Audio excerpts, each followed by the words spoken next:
તો ચાલો મિત્રો, આજે તમને ઓલા ગાડી વિશે નવા અપડેટ આપી દઈએ. ઓલા ગાડીમાં 3 નવા અપડેટ આવી ગયા છે. એ સાંભળ્યા પહેલાં તમે આ વિડીયોને લાઈક કરી દો, શેર કરી દો, સબસ્ક્રાઈબ કરી દો, જેથી કરીને વધુથી વધુ લોકોને જાણકારી મળે અને તેમને સિસ્ટમનો ફાયદો ઉઠાવવાનો મોકો મળે. તો આ વિડીયોને લાઈક કરી દો, શેર કરી દો. ઓલા ગાડીમાં નવા અપડેટ એ આવી ગયા છે કે એક તો ઇન્ડિકેટર તમે ઓન કર્યું અને ટર્ન પૂરો થઈ જાય એટલે એની મેળે ઓફ થઈ જાય. ઇન્ડિકેટર ચાલુ કર્યા પછી ટર્ન માર્યા પછી એની મેળે ઇન્ડિકેટર ઓફ થઈ જાય. અને બીજો અપડેટ એ આવી ગયો છે કે તમે ગાડીની નજીક જાઓ એટલે ગાડી એની મેળે ઓન થઈ જાય.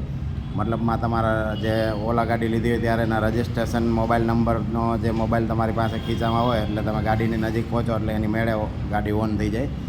અને ઓન થઈ ગયા પછી તમને ડિસ્પ્લે ઉપર બતાવશે નહીં કે ડિસ્પ્લે ચાલુ નહીં થાય. તમે ગાડી ઉપર બેસીને બ્રેક દબાવીને લાલ બટન દબાવશો પછી જ તમારે ડિસ્પ્લે બતાવશે. એટલે એ એક બીજું નવું અપડેટ છે. અને ત્રીજું નવું અપડેટ એ છે, તમે સબસ્ક્રાઈબ કર્યું કે નહીં, પહેલાં સબસ્ક્રાઈબ કરી દો. સબસ્ક્રાઈબ લખ્યું છે બ્લેક પટ્ટીમાં, એ ઓન કરી દો. ત્રીજો અપડેટ એ છે કે તમે 5 ઓલા ભેગી કરીને મ્યુઝિક વગાડી શકો. એક મોબાઈલના બ્લૂટૂથથી 5 ઓલામાં તમે મ્યુઝિક એકસાથે વગાડી શકો. એ અપડેટ મને લાગે છે કંપનીએ નવરાત્રિની પહેલાં એટલે આપ્યું છે કે તમે નવરાત્રિમાં બી એનો આનંદ માણી શકો મ્યુઝિકનો. એટલે આ 3 નવા અપડેટ છે. તો જેથી કરીને બધા જ લોકોને વિડીયો શેર કરી દો, સબસ્ક્રાઈબ કરી દો અને શેર કરી દો. Thank you.